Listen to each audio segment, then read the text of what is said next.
Mountaineer Nation, let's ride. But Don Nealon's Mountaineers enjoy walking in where angels fear to tread. As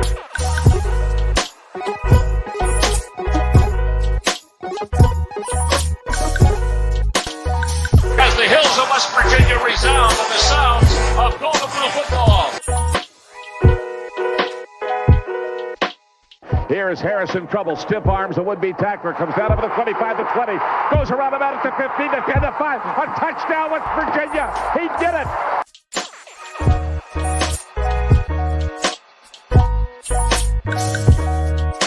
Takes the Slater one-on-one with the defender. Look at Pat White. West Virginia football. They know what that's about. They don't know what it's about. West Virginia football. Football our people. Let them know. Leave no doubt tonight. Leave no doubt tonight. No doubt. They shouldn't have played the old Golden Blue.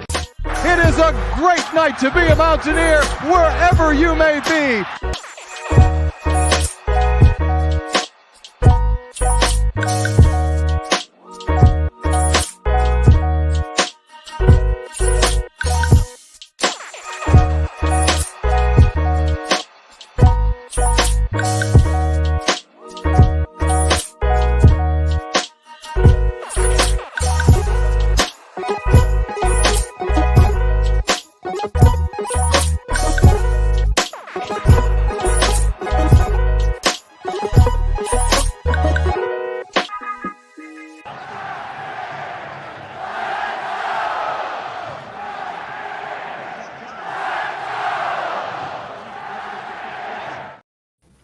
What's going on, Mountaineer Nation? Welcome into a special live stream here on the Country Roads Webcast channel where we're celebrating 1,000 subscribers. Super excited and thankful to you guys for making it happen throughout Mountaineer Nation. So to celebrate it, we thought no better way than getting on here, hanging out with you guys, running a little Q&A. Anything you guys got, pop it in the chat there. We'll try and answer as many as we can, but the one way to guarantee your question gets answered and shown on the screen is a super chat there in the comment box, the little $ there to the right. If you send a super chat, we'll 100% pull it up on the screen and read your comment. But really excited to be here with you guys, talk some Mountaineer sports. We got some news topics we'll pull up around the way, but for the most part, we'll try and let you guys guide the conversation. Just here and excited to celebrate with you guys and with the Country Roads Webcast team here. Bradley joining me, Big Bubba Brad. What's going on, man? How you doing? I'm doing great, man. I'm getting back around here. Just definitely got to jump on here for the big 1K subscriber celebration. Absolutely. There's a lot of hard work that's gone into that. It's a really big milestone. I'll say just for a couple guys that, to get on here and just ramble about Mountaineer athletics. And of course, credit to you, Jordan. You've been putting in a lot of the legwork, been really pounding out the videos, been doing some crazy stuff, and it's been awesome to see it really getting us growing. And I'm excited to get on here and keep reaching out to our fans, keep growing, and keep this thing going. So definitely glad to be getting back on here a little bit more now that my life is getting a little bit more stable with a new job and everything. So absolutely, and it's always love having you, man. It's always great when you're here, and you've been doing some great stuff too all along the way as well, and put out many videos by yourself even too. So I don't want you to try and put all the credit on me. It definitely took a team effort for sure, and you're a big part of it. And I appreciate you, man, just as much as appreciate everybody that's in here live. Hopefully everybody gets a chance to hop in here. Ran it a little bit later than we typically do, because I know sometimes people get on a little bit later. So hopefully we'll get some people in here. But if we do, drop your thoughts there in the comments. We'll try and get to as many as we can. And like we said, super chat, guaranteed foolproof way. We'll pull it up on the screen and read your comment no matter what. But in the meantime, let's see what we got in here already. Joey Foster says, congrats on 1,000. Drive to 25 starts now. Look out, 2,500. Here comes the CRW to blow past you with the eye on 5, as in 5,000. I appreciate that, Joey. I hope so, man. I mean, I believe we can do it. One thing I've said is it may not be good, but we're going to continue to just put it out. Flood it with quantity, even if it's not quality. Yeah, absolutely. That's one of those things we've always our motto and has always been that we're a podcast run by fans for fans. We're here strictly just because You know, we don't care about being the biggest, but we're here to be the, last little bit for those addicts that just can't get enough, Exactly. just to be out there. And that's something we've always taken pride in. We don't care about the clicks. We don't care about the views, but, it's definitely awesome getting this community growing, seeing the same people in here time after time, comment on the videos. It's super fun, man. It feels like we have a whole world of friends out there that we, 100%. It so is. special, It definitely feels like friends, especially that's why I love the live streams, because it's like getting just to come with a group of people, same interest as you, going to talk WVU. You don't know what they're going to bring up. They don't know what we're going to bring up, and just have that interaction back and forth. It's really fun. It is definitely 100% consider everybody that comes in here to the live streams and watches the show, friends and stuff, because that's why I always say, growing the CRW community throughout Mountaineer Nation, because we all are just Mountaineer fans. And if we grow this community, all it does is help grow the West Virginia brand bigger and better on, YouTube, which is great for the West Virginia brand, which is continuing to grow. We got a lot of great West Virginia channels, over 1,000 subscribers now on YouTube. And so that's just a testament to how big and how great the West Virginia fan base is in general, and how strong Mountaineer Nation is and how passionate. It's pretty awesome. Absolutely. So it's definitely a fun community to be a part of. For sure. David Cummings says, congratulations. It's well deserved. Keep bringing the great content. We will do, David. We will do. Appreciate it. Eric says, proud of and admire the hard work. Congratulations. Keep growing and move forward. Appreciate that, Dad. Means a lot. That's a good looking family, man. Look at that. Look at young Jordan right there. Yeah, man. That facial hair, real baby face. Jean McGuinn says, congratulations. We appreciate that as well. Jackson Johnson says, congratulations on the 1,000 subs. Appreciate you, Jackson. Silas, what's going on, man? Always good to see you. Silas? You're always you've been in here since pretty much the beginning, almost, Silas. Yeah, definitely the name I've seen probably some of the most since day one. You, Kenny, there's a few that's been here since the very beginning for us. Joey, of course, yeah. Joey, of course, yeah. Definitely, always appreciate you, Silas. He says, so glad you hit the 1K mark. Much deserved, fellas. Dwayne Mattern says, congratulations. Thank you too, Dwayne. But appreciate you guys. Continue to drop your comments there in the chat, WVU related or otherwise. Any questions you got there, we'll answer them throughout the stream. And like I said, super chat, we'll guarantee to pull it up and read it on screen there. But continuing on here in the live stream, we do have plenty of Mountaineer news topics we can cover along the way. Interesting thing that came out since the last time we got to get together. I know the transfer news has been heavy. Some's been negative. Some has been more positive. So, people are wondering if some other people are going to leave. There's been rumors. But one thing that we do know for sure now is Raekwon Battle he did tell John Rothstein that he will be staying at West Virginia. And I don't know about you, Brad, but Raekwon Battle is one of the transfers I'm most excited about. And for me, looking at this basketball roster, I know that there was a lot of concern, with the players entering the transfer portal now, that people probably didn't think was going to happen once we promoted Josh Eilert. But in my opinion, as long as we're keeping Kerr Kriisa, Raekwon Battle, and Jesse Edwards, I think that's a great core that we can build around. Yeah, absolutely. And I really love the kind of attitude that he came out with about staying. I think that it's, something to build upon, because with this team, we're really going to have to embrace the adversity aspect. We're really going to have to preach hey, this team's gone through a head coaching change, something a lot of teams right in a horrible time of the offseason. And if we can get them to band together and get behind that identity, then they could really take off and be something special. And so, you need guys with that kind of attitude that he's approached it with to kind of build that. When it comes to the other one, Josh Eilert, I'll say I'm assuming it's the best pick. I know there's been a little bit of rumblings, tumblings, and grumblings going on with the hire and kind of like the transfer portal and how it's kind of been seen and approached. And, of course, Trey Mitchell's gone, bounced to Kentucky real quick out of nowhere. I can't even say out of nowhere, but you know what I mean. Hit the transfer portal, already know he pulled an Oscar.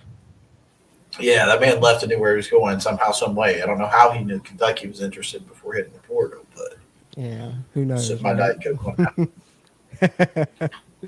No, but really the only thing that kind of perturbs me about this, and I've seen some people on Twitter kind of feeling the same way, is that I think everyone assumed that when we promoted Josh Eilert that we wouldn't see these players hit the transfer portal, aside from the ones, that did, Trey Mitchell. I think that one was kind of gone already, like we're talking about now. But the others, and especially the most surprising to me was Mo Wiggy and James Okonkwo over the past couple of days after you see Trey Mitchell leave. They were in line for good minutes. So I think they've both, or I know at least one of them said they were open to returning, but I just don't understand that. They promote the coach that the players were wanting them to promote, and then the players still are, holding the program hostage, for lack of a better term. That's one thing that I said it kind of felt like during the search, because John Beeline was a target. The players didn't want him, and that's when you started seeing players jump in the portal, and then they end up bringing Eilert in, and some of those players come back, some of those haven't, some of those remain in there.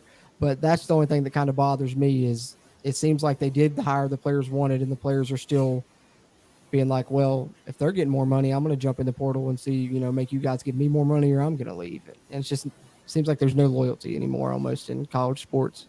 I hate to say it that way, but Yeah, and especially like in a couple points to talk on there, and I guess this is pure speculation, but you come out and it's like, hey, John Beeline, the guys didn't want him, and it's like, why? You know what I mean? Like, John Beeline didn't really end on horrible terms around anywhere. Went to the NBA, didn't really work out, but not the most illogical choice. You know what I mean? And so it makes you think, was it really the players that didn't want John Beeline, or maybe it was a coach that didn't want another guy to come in and kind of steal his thunder? Me personally, kind of feels like that might be a little bit of the case. If you're Bob Huggins, haven't been able to get it done in years. You get the team assembled, and then John Beeline comes in and takes all the credit for a stellar team that he put together, and so maybe he's discouraging that. That's all purely speculation, guys. I don't know anything. I'm not special, but from the outside looking in, I mean, that's something that I wouldn't be surprised by. Yeah, I've heard of Huggins, being a factor in this coaching search. I don't know. I'm not saying positively or negatively, but Ren Baker did say, I think it was in the press conference or something I listened to yesterday, or I believe it was in the press conferences from yesterday, but it was one of the questions asked, and he said he did, get advice from Bob Huggins on, who he would want to replace him and stuff. And of course he wouldn't reveal those names or anything, but and I think actually Paul and Coos talked about that a little bit today on a video they dropped on Hoops from the Hills, which if you guys haven't checked that out, it was really good stuff from them talking about some things from that press conference. But I thought that was interesting little tidbit. So, and, Baker's not shying away from Hugs in any way, shape, or form. Said he still wants him to come back and have a day where they honor him and stuff. So I think that's good at least. So it also shows you maybe who was really against Huggins, and it doesn't sound like it was Ren Baker, Yeah, absolutely. I mean, if you're listening to Bob Huggins' daughter, it sounds like it was Gordon Gee. You know what I mean? Mm-hmm. And so, that just is what it is. But when it comes to a player who's really holding the program hostage, like, I just don't know what you want at that point. Maybe some of them didn't want Josh Eilert. Maybe some of them were ready for something new, something fresh, and then you got, Mohamed Waggy and James Okonkwo. Those are guys that have been here. They didn't transfer in, and so they lose the coach that recruited them, maybe that's just it for them. You know what I mean? Maybe it's just like, I think I'm okay to walk, or, maybe they just didn't really like the direction that the program was going in. So they were like, hey, this is my chance to go somewhere else. But, I guess we really won't know until those guys either decide to stay here at Morgantown or to step out and leave, Yeah.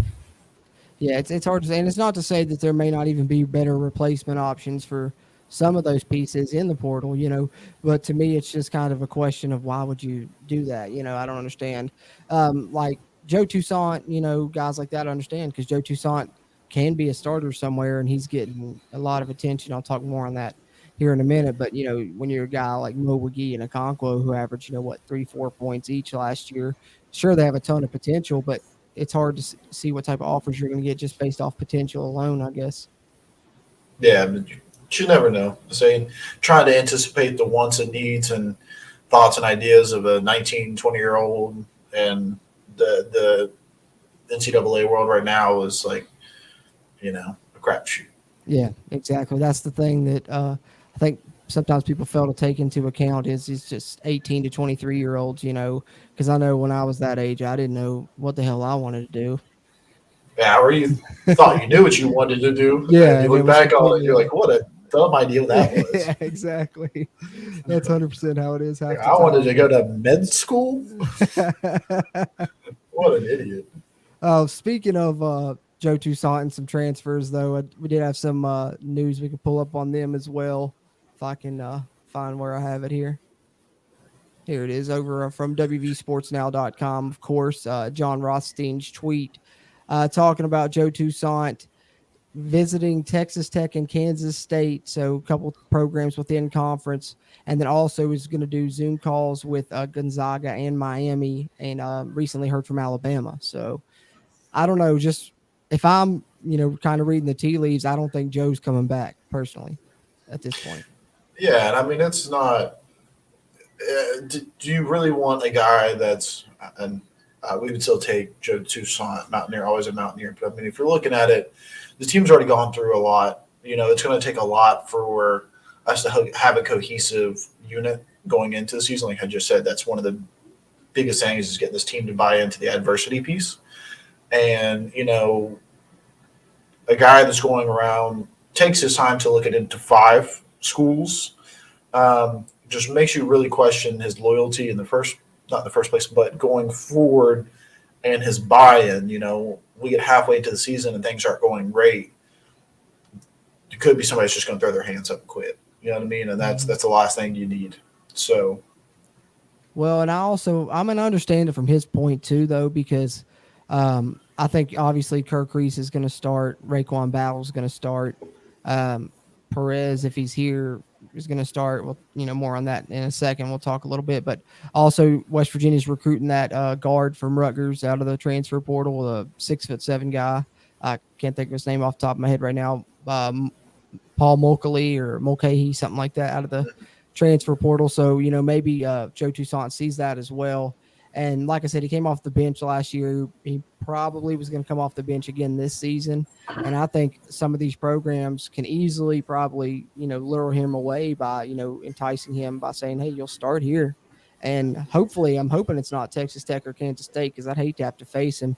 Especially that's what I mentioned in the CRW podcast was Kansas State. Look what they did last season with, Marquise Noel, who's, a guard that kind of is like Joe Toussaint, gets to the rim and things like that. I don't know if Joe Toussaint is as skilled of a passer as Noel, but either way, they did some good things with him at the point guard position. So Joe Toussaint might be scary if he goes to Kansas State. So I really don't want to have to face him, because I think he's a good player. He really is great at getting to the rim, getting to the free throw line, and I liked his game a lot.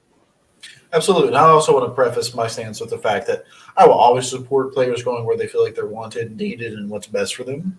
Mm-hmm. And, me saying that Joe Toussaint might just give up on us middle of the season if he stayed here isn't like my condemnation of Joe Toussaint. It's just where I think that a kid's mind would be at this point in time, things having happened how they have. Now, if he feels like he's going to have a better chance for his life going forward, then he should definitely make that move. Yeah, 100%. And at the end of the day, I'm right there with you. I agree. If I'm like putting myself in their shoes, but just the Mountaineer fan side of me also is always like, no loyalty, you know what I'm saying? So I'm of 2 minds about it easily. You can easily look at it either way. But then talking about Mo Wiggy, who entered the portal, I mentioned that a little bit earlier. Mo Wiggy and Okonkwo currently in the portal as well. But Mo Wiggy has Kansas State and DePaul have been recruiting him the most, is what he told Ethan Bach. And I think that him and Joe Toussaint may be visiting Kansas State at the same time, if I'm not mistaken, but we'll see. So that's interesting as well.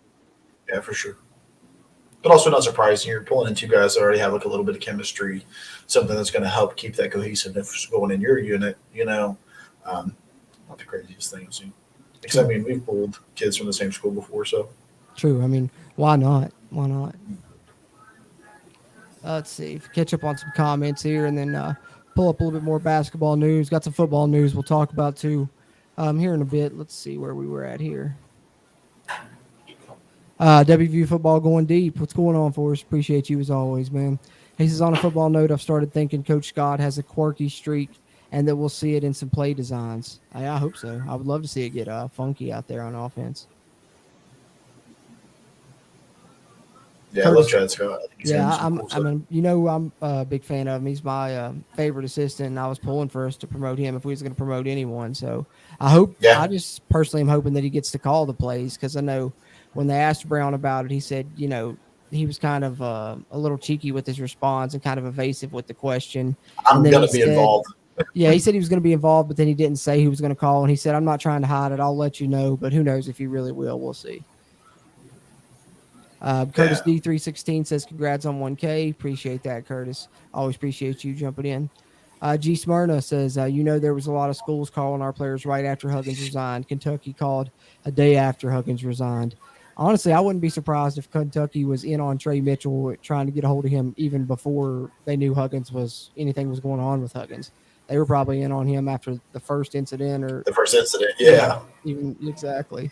Because as quick as that happened, he literally, it was Friday, he entered the portal, Saturday visit to Kentucky, by Monday enrolled. So,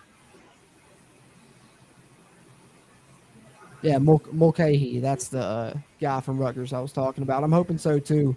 He sounds like he's really talented. I haven't got a chance to watch any of his film myself, but I've heard Coos and Paul talk about him on Hoops from the Hills a ton, and they seem to really love his game. So I need to check it out because I love the fact that he's a 6'7" guard. That would be awesome to have. And if he's a guy that could, push for starters minutes, we're definitely going to need that now. If we do lose Joe Toussaint, he doesn't come back. Yeah, and I'm pretty sure, isn't Jose pretty tall? Jose's 6'5", I think.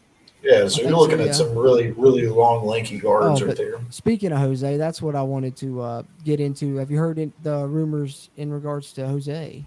I have not. Been working a lot the last couple of days. So apparently, and I don't know if there's any legs to this, I've just seen it going around Twitter, a few places and stuff, but apparently I don't know if it's on his Twitter as well, but I think it was his Instagram they were talking about. He's completely scrubbed everything WVU off of it, so everyone's just kind of speculating if he might be the next one to go. So I would hope not, but yeah. So especially with everything that's gone through and like the support of the Mountaineer Nation is really thrown behind him and like kind of giving him, this is where I want to come at from people. And I know we kind of talked about it last time, but I hope these guys realize that, yeah, Bob Huggins, Hall of Fame coach, but WVU is so much bigger than Bob Huggins. The program is bigger than Bob Huggins.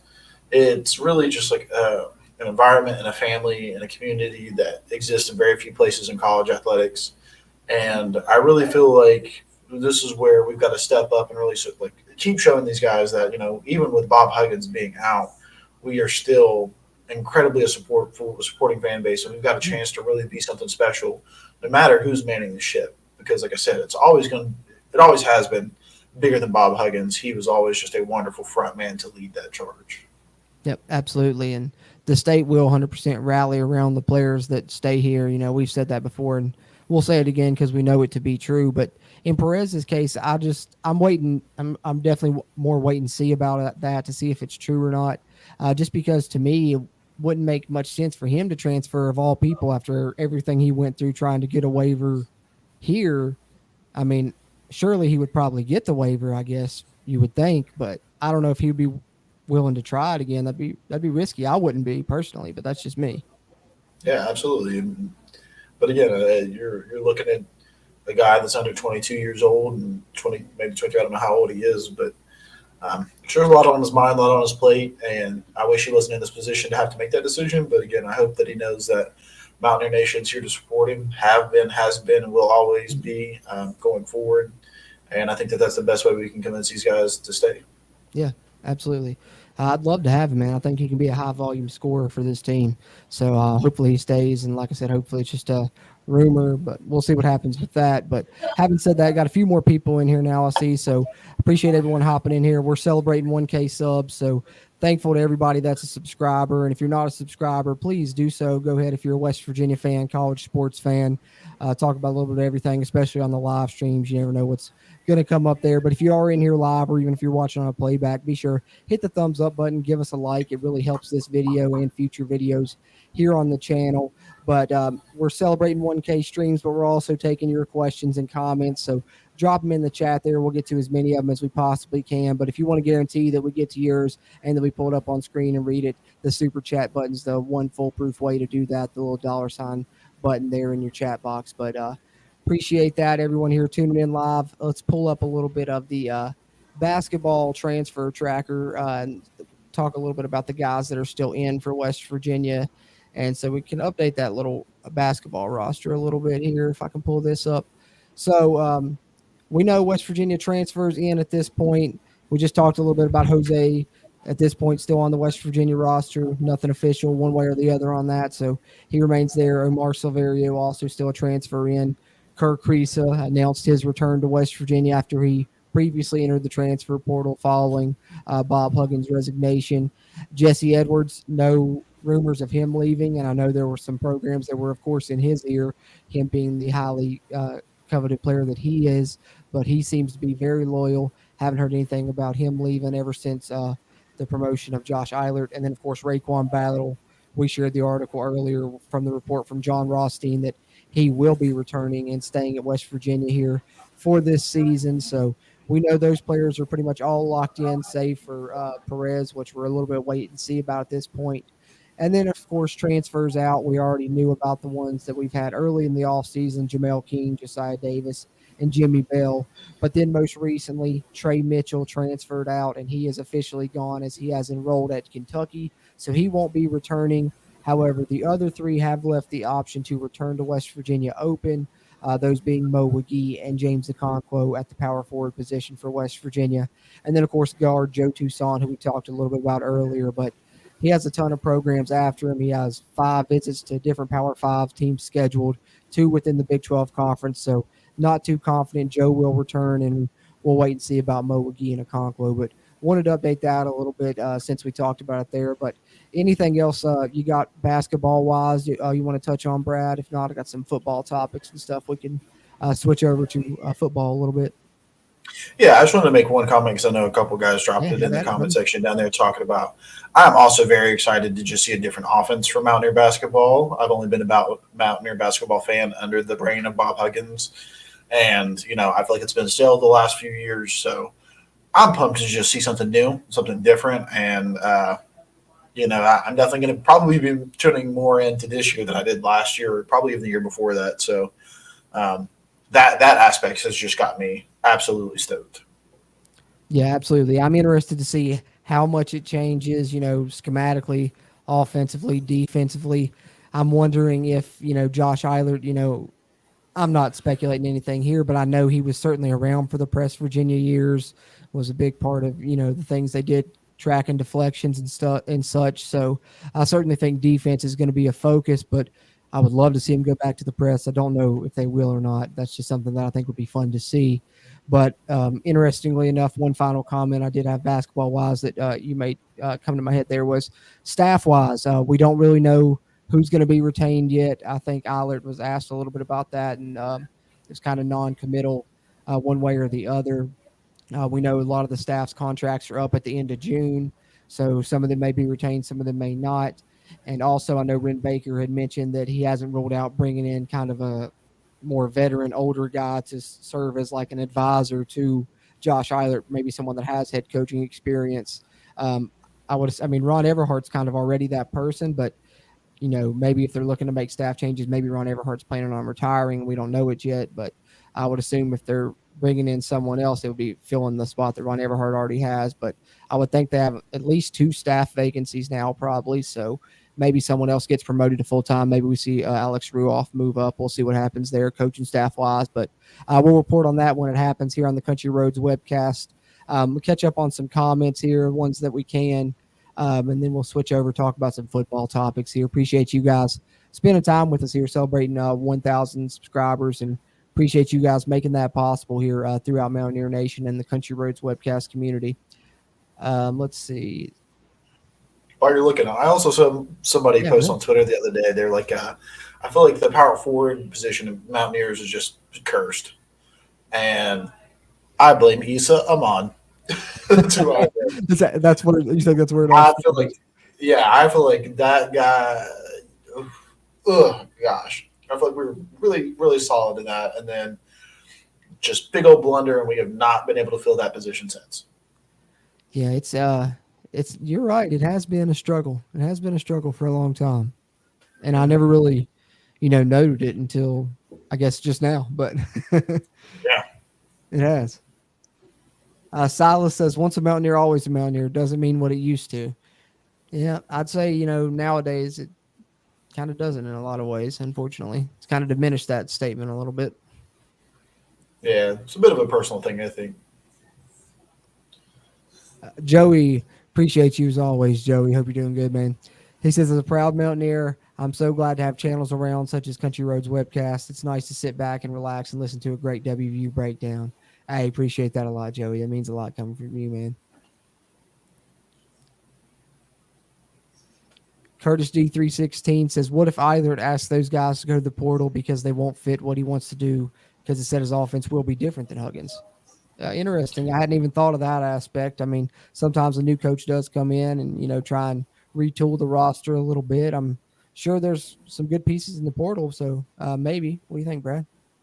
Yeah, I mean, I don't think that it's a crazy thought. Me personally, I feel like with the situation being what they have been, I think Eilert's going to be more of a go if you want to kind of guy. I don't really see him forcing anybody out because it doesn't put you in the best spot. But especially when you're kind of thrust into this, I don't think Josh Eilert's walking into it with like, oh, well, if I got rid of this guy and got this guy in instead, then like this team's going to be so much better.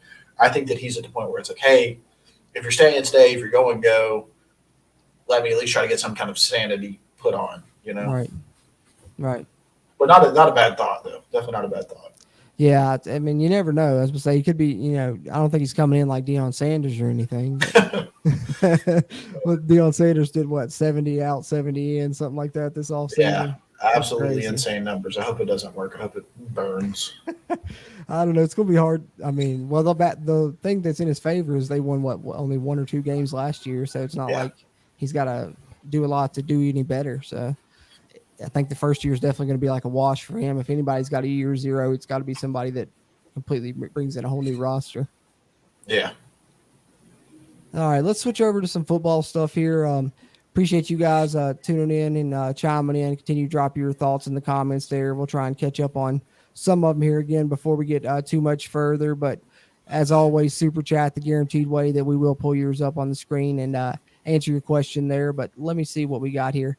This one I had to share a little bit of this video here, Brad. I saw this. I saw this. All right, for y'all that haven't seen this, I think, their team was down by like 18, so it was like pointless, but that just shows you like Jared Daigie's a fighter because down 18 and he pulls this miracle touchdown pass. Absolutely, yeah. Look at the Packer uniforms. Shimmy that gets crushed. That looks like his days at WVU right there. Oh, that's wild. Man, did that guy look like he was like 6% body fat? Jeez, man. Definitely looked like a dude that was like 5.6% body fat. He took a hit, man, too. There's no way his eyes were open when he threw that ball. He just had to eyes closed, throw it, and get smacked. Man, it's not like he hit the receiver dead in his hands. No, it was definitely tipped to him. He got a little bit of luck on his side on that one, but I'm glad to see Jared Daigie still playing. Once a Mountaineer, always a Mountaineer. There we go. There's one word applause. Right? Yeah, absolutely. Gotta give us all. I'll always talk about the former Mountaineers when I can, and especially if it's cool highlights like that and stuff. Pretty cool to see. Especially when else are we ever going to pull up a CFL highlight on the show, Or maybe a Jared Daigie highlight ever again. True. That was they were few and far between at times. Other than that, when I think about that, man, that gets me PTSD thinking about him. I know that's one thing that I am excited about, like hearing Neil Brown talk, because I know he went around, did spots on a lot of different West Virginia media channels and podcasts and things, and just hearing him talk about the quarterbacks, how he's always wanted dual threats. They just, had to go with the guys they had, and that's why I'm so glad to see we have dual threats on the roster now. That's what we've brought in for next year. So I'm excited to see that coming back to Mountaineer football, and this year is hopefully going to be the start of it. So we'll see how it turns out. Absolutely, yeah. And it kind of makes you think about, if he wasn't, I'm going to say presumably forced to hire Graham Harrell, if we ever got JT Daniels, if, maybe last year he was a little bit better. Yeah, that's what I said. You might have had to struggle through a little bit of the year until one of those youngsters was, ready. They would have took their lumps, but who knows if it would have helped in the long run or not. It's hard to say now. It's like hindsight 2020 deal. But having said that, talking about the future, some recruiting updates here. Got a couple West Virginia targets that have offers that have set their commitment dates and have West Virginia near the top. Both of those are going to be defensive guys. First, we're going to talk about Jason Cross, who is an athlete out of Pittsburgh. He's probably going to be a safety at the collegiate level. West Virginia is in his top 3, as you see here, with Michigan State, Syracuse. He's going to commit Friday, June 30th at 6 p.m. So hopefully coming up here in a few days, this one goes good for West Virginia, and we can add another commitment to the 2024 list, which I'll share again here in a bit if you guys haven't been following along throughout the offseason. But would love to see West Virginia pick him up on the defensive side. Then I got one more here that has also set a commitment date, and it is a cornerback. West Virginia targeting a lot of defensive backs in this class, and rightfully so, I guess. They have plenty already committed, and it looks like, an athlete that could play safety, hopefully maybe choosing the Mountaineers. And then coming up not long after that, actually the next day, will be another cornerback that West Virginia's after, announcing his commitment on July 1st. And this one is Lloyd Irvin out of Maryland. And I love the size on Lloyd Irvin. 6'3" at the cornerback position would be great pickup. We haven't had a corner really that big since probably like Rasul Douglas. So I would love to see West Virginia get that commitment on July 1st. I'd love to see them get them both back to back, one on June 30th and July 1st. And I wouldn't be surprised to see it happen. I know West Virginia has had a couple of silent commits lined up. So could this be the two? I think there's a great chance that they will be. So look out on June 30th and July 1st for a couple commits for West Virginia in this class, both to add to the defensive side. And shout out to WVSportsNow.com and Mike Oste for providing those articles that we shared there. But talking about that recruiting class a little bit, I'm going to pull it up on the screen, Brad, the commits that we have thus far. But any thoughts on those two targets or any of the 14 West Virginia verbal commits that sharing on screen with the following of Mountaineer Nation now? No, I don't have any comments on the latest two guys. I've kind of fallen out a little out of touch with my recruiting recently, still kind of trying to keep up with it as much as I can. One that did strike me, though, was the quarterback Khalil Wilkins, and it's not necessarily the quarterback himself, but the fact that I felt like we were really, really putting a push on for Samaj Jones. And so I don't know how bad picking up a 3-star quarterback hurts that kind of opportunity. For me, I would think that it almost kind of completely puts it out of question. It kind of really takes us off. No quarterback wants to come in already competing. They want to, but somebody in their class typically, you want to be the guy that gets gotten, like a Nico Marchiol or a Garrett Green or, something like that. I guess we did see that. I think Garrett and Goose both committed. That's a 4 and a 3-star guy. So maybe Samaj won't shy away from that kind of competition, but with the quality of player he is, it's kind of hard for me to see him still being interested, having the competition already on deck. So that's the one that really just kind of sparked some questions and some thoughts up in my head. Yeah, I felt the same way, especially when I first heard that they were going after Wilkins so hard. But from what I've been told, basically, is that they kind of thought that he jumped. They were so impressed by him that he maybe jumped over Samaj Jones in their eyes, even. But I know I'm trying to look it up to be for certain. But I think Samaj Jones's commitment date is this Friday, if I'm not mistaken.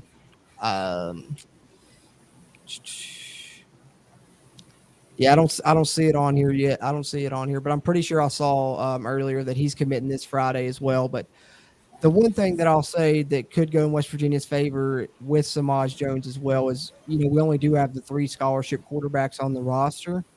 And, I don't know if it's something the coaching staff would take into account looking down the line, but there's also a good chance that, either one of Gigi or Nico, whoever doesn't win out, may not be here. So you may need to pick up 2 quarterbacks in this class. So maybe they're trying to think ahead there and do that as well. But I wouldn't be surprised to see us maybe still land Samaj Jones. I know we're not out of the running if his commitment date is this Friday, like I believe it is, despite the fact that we already have Khalil Wilkins.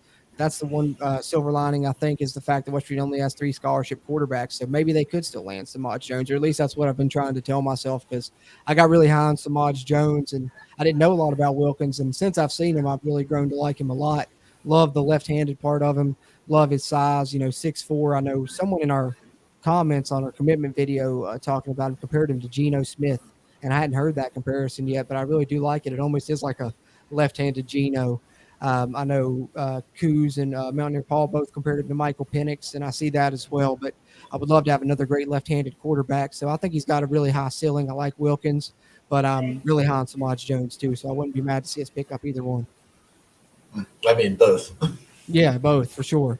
Well, I guess I should say either one because you never know what will happen come signing day, especially if we get both of them verbally committed and they get things in their ear, you know. So. Very true. But 14 commits for West Virginia thus far. They've been on the screen there as we've been running through, trying to see if any other ones stand out to me. I know Kyle Altuner, 3-star offensive lineman out of Maryland. I think he's got great potential to be a center for West Virginia in the future. Maybe he's a guy that comes in behind Zach Frazier. Who knows? Brandon Raymond, 4-star wide receiver. West Virginia's done a good job recruiting the wide receiver position and landing some 4-star guys in nearly almost every class since Neil Brown and company got here, really. I'm trying to remember if they did in the first one, but I know at least in the past 2 or 3, they've landed at least one 4-star receiver. Yeah, absolutely. He was Aiden Prather, that was either their first or second class, and then Traylon Ray and Rodney Gallagher this past class, and then Brandon Raymond in this one already. So they've done a good job recruiting the skill positions for the most part. And especially I think we're going to see that this year as it's going to be, of course, all Neil Brown guys. But you look at the guys that are expected to be the main ones on offense, and it's C.J. Donaldson as far as the skill position. Of course, Garrett Green, who was one of the very first Neil Brown commits. And then the offensive line is a lot of guys that Neil Brown brought in and started when they were super young back in 2019. So I think all of them sans Doug Nestor, right? Yeah, pretty much. Well, Remick is young, of course. He just came in like last year before. But of course, what I love about it's 3 West Virginia natives out of the 5, and those are probably going to be the 3 highest rated. According to PFF, they are the 3 highest rated. Frazier and Wyatt Milam are both in the top 10 highest rated returning linemen in the Big 12, according to PFF, and Nestor's like 11th or 12th. So all in the near top of the conference, and all 3 West Virginia natives. Yeah, man, and don't sleep on Tomas Remick. I mean, freshman All-American is definitely a step in that right direction of getting up there. Exactly. I mean, if you see the same progression that you saw under Zach Frazier and Wyatt Milam, then he's due to be a part of that group, Yeah, that's one thing I've been saying. I think it's going to be the best offensive line at West Virginia this season since 2016, and that may surprise some people. We'll see how it turns out, but trying to see any other standouts to me that I wanted to talk about commit-wise on here. Of course, Keyshawn Robinson, I can't fail to mention him just because Neil Brown hammering home, that in-state recruiting. He said it in his first press conference when he got here that they were going to, lock down the state, and he's done it. He's signed either the number 1 or number 2 or both in every single recruiting class since he's got here as far as players within the state. And Keyshawn Robinson's a top 3 recruit in the state of West Virginia. So doing it again, and he's in on some other in-state big names in the 2024 class as well that hopefully West Virginia will be able to secure. And then Abinon Wuka as well. Got to mention him, 4-star defensive lineman. He is going to be, I think, a pass rushing specialist that comes in and can play day 1 as a true freshman. Yeah, absolutely. Yeah, for sure. But there's a list of names of the commits thus far for West Virginia after they picked up Khalil Wilkins since our most recent live stream. But, of course, hopefully you guys already knew about that if you've been following along here on the YouTube channel with our updates there. But let me catch up here on some comments, and then got a couple more things, Brad. We'll get out of here before too much longer. Won't stay with you guys too late. I know most people, myself included, probably got to work tomorrow, but I appreciate everyone that's came on and celebrated 1,000 subscribers with us. We really appreciate you guys making it possible here throughout Mountaineer Nation as we continue to try and grow the Country Roads Webcast community, and appreciate everyone that's tuned in here, whether you're watching this live or even if you're tuned in on a playback.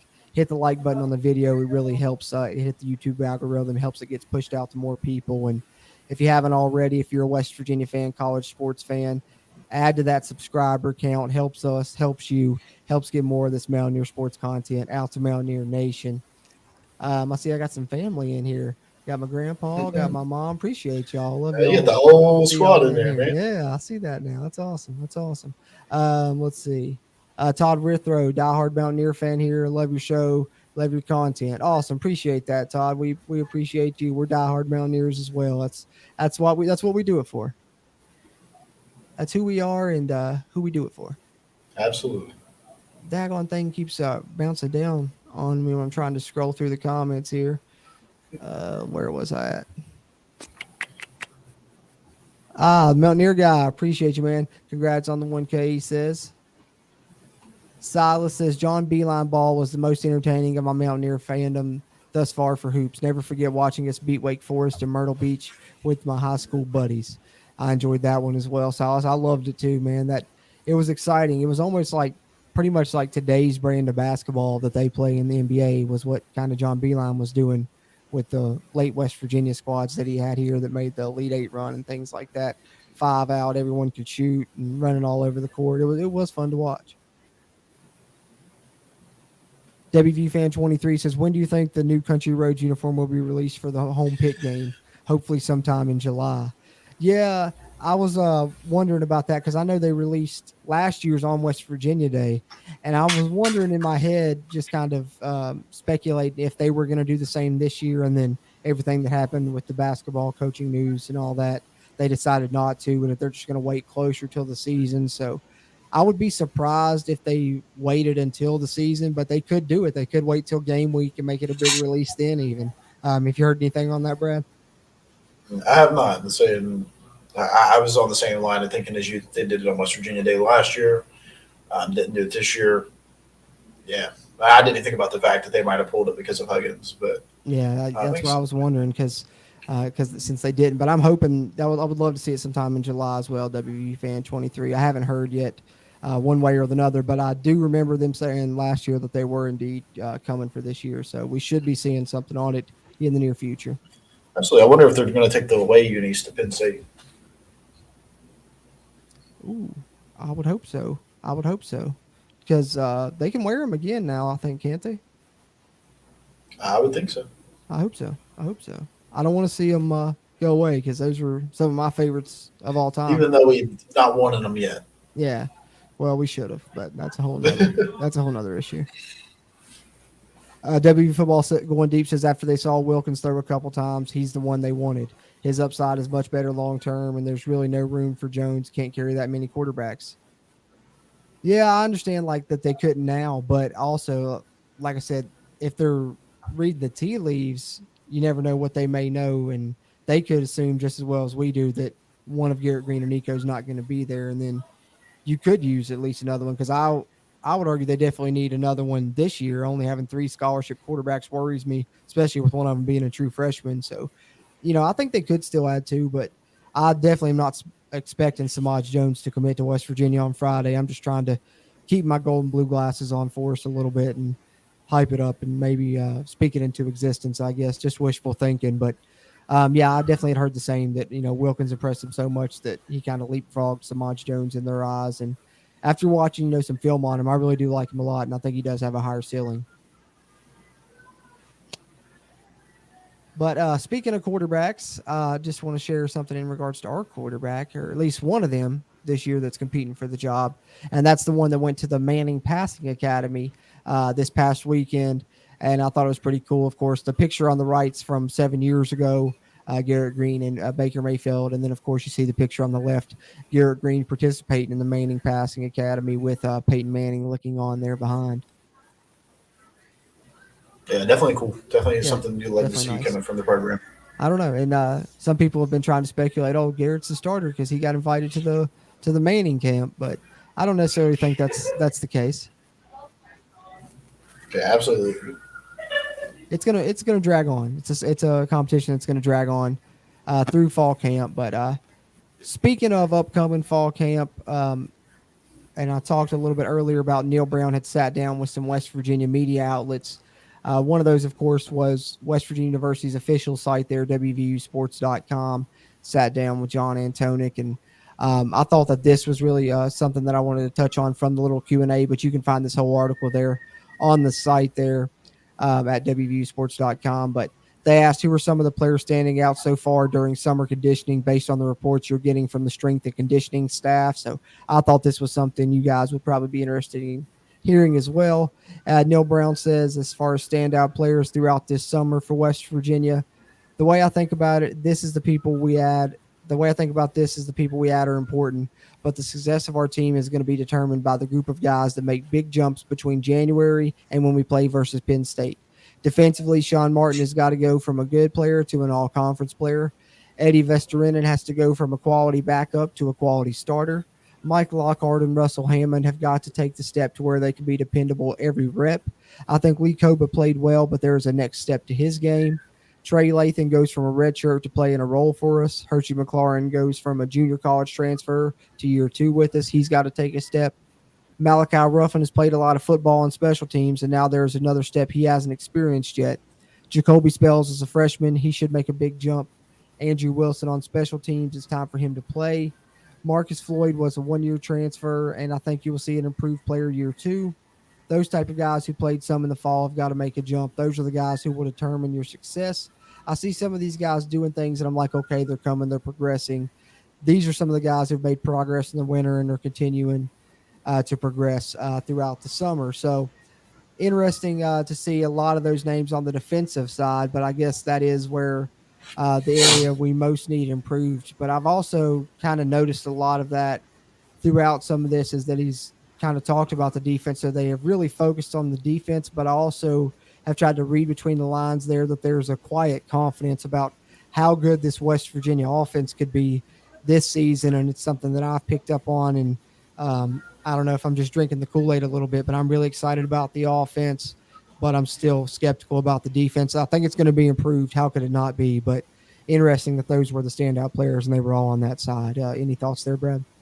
Yeah, I'm right there with you. I think that the offense is probably going to be one of the more exciting offenses we've seen under Neil Brown. Not like we've seen a bunch of excitement. Last year we had a little bit. Definitely getting more up there into the points, but I think that this year is going to be a lot more fun downhill football, and it's going to be exciting, big runs, big breaks, pounding people away. It's going to open up the air game to get some more deep threat balls out of nowhere. So I definitely think the offense is going to be probably the best offense we've seen under Neil Brown because of the line and the depth we have at running backs and the diversity we have at quarterbacks. Not diversity at quarterback, but dual threat ability we have at quarterback, Yeah, absolutely. That's what I'm excited about. Yeah, the defensive side of the ball is definitely where we've got to make strides. I mean, we've got to make big steps up. It's definitely going to be the point, especially with the defense that we had last year. That's what everybody's going to have absolute magnifying glasses on, trying to figure out why in the world we kept Jordan Leslie, and he's really got to prove why he kept his job. Yeah. Yep. I think a lot of people 100% agree with you on that side because I've seen a lot of people, wondering why he did do that. I'm a little bit more still on the fence about it because I thought that he did good, in the first couple of years, and I'm just waiting to see how it goes this year. And I'm hoping it was more personnel based, and I believe that it was, and that led to a lot of the issues that were there communication wise and on defense and such. And I think they've done a lot better job filling holes on that defense with better personnel this offseason. But of course, that's yet to be seen if that's true or not. That's just purely speculation on my part without those guys hitting the field really, save for the spring, which you can't really tell too much from the spring game. Of course, we all know that, but I definitely expect this defense to be better, particularly in the back end. I really like a lot of players in the secondary. I've sung the praises of Aubrey Burks, Montre Miller, one of my favorite transfers they brought in. And then, of course, Neil Brown mentioned Sean Martin and Lee Koba, who I think are going to be really good pieces there. But if the defense does improve, then I think overall we will see a much improved West Virginia team because I'm high on the offense, like I said a little bit earlier. But having said that, that's pretty much all the news topics I got. I think we're pretty much all caught up in the comments for the most part. I know a lot of them flew by. Sorry if we missed some of them, guys. A ton of them in there tonight. But appreciate you guys that tuned into this live with us. And if you're watching on a playback, we appreciate that as well. But if we didn't get to yours live, or if you're watching on a playback, drop it in the comments. We'll try and respond in text form there. But anything football, basketball, otherwise, Brad, channel news, I know 1K subs, great accomplishment for us, and hopefully it's just the beginning. We'll see where we go from here, but just really enjoy doing it with you every time we get together for a live stream or a podcast. I'll definitely say that, and really appreciative just of everyone that tunes into these. But having said that, Brad, anything you want to add or any news topics that we missed that you want to touch on? I'm gonna hit the otherwise button. Guys, if you didn't get a chance to, I did a recording. I think we dropped it yesterday. I was lucky enough to have the WVU alumni band members on, and I saw that they were on Del Wolfley today too.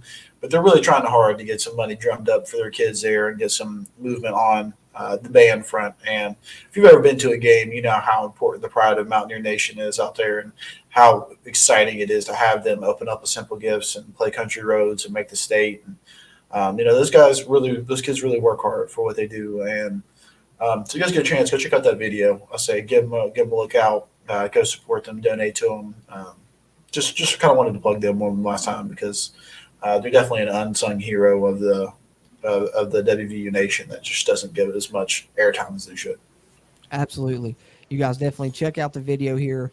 Run the views up on there, hit the like button on it. Really helps them out. But most importantly, if you go to the video, or you can even find it on the podcast episode, it's on the audio side. If you go to the show notes there's a link to the WVU alumni band page. You can contact them if you have any questions. There's also a donate link to where you could support them. And they need the support of Mountaineer Nation, just like our athletics teams do. So definitely, I encourage you, check out that video. It's a really fun interview. They got into a lot of fun Mountaineer football memories. I mean, 93 Miami comes up, the 88 season.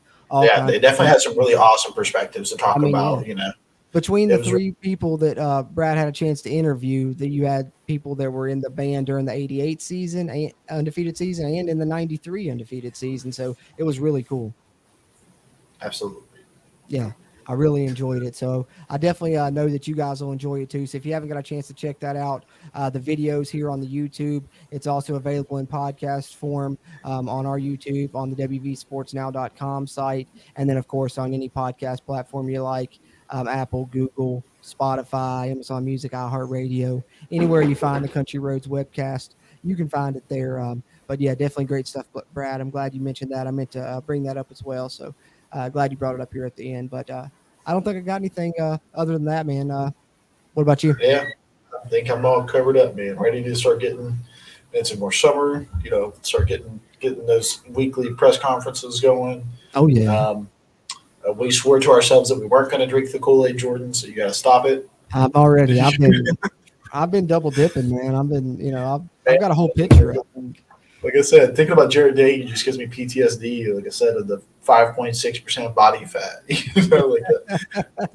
This man is so improved. And just that's why I had to lead it off with that. I thought that you would think that was funny, because you know how high we got on him that off season when they were raving about him, or at least I did. I don't know. We were convinced. We were.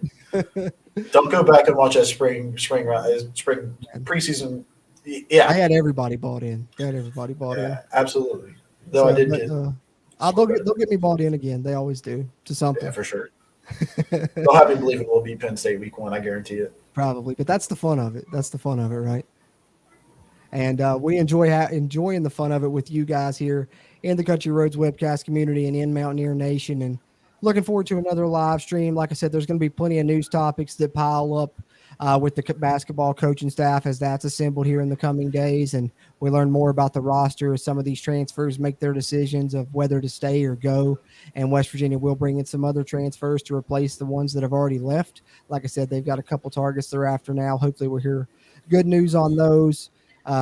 As for the recruiting updates we talked about earlier, West Virginia going to be getting recruits that are announcing commitments June 30th and July 1st. So look out for those in the coming days as well. And hopefully we can add a couple more commits to this 2024 verbal commitment list. And once all that news piles up, it'll be enough for us to come back here, have a conversation, have plenty of things to talk about with you guys in another live stream here on the Country Roads Webcast. But having said that, appreciate you guys tuning into this June 27th live stream here, celebrating 1K subscribers and talking a little bit of WVU sports with you guys. And appreciate you joining me as well, Brad. But having said that, for Bradley and myself, until next time, let's go Mountaineers.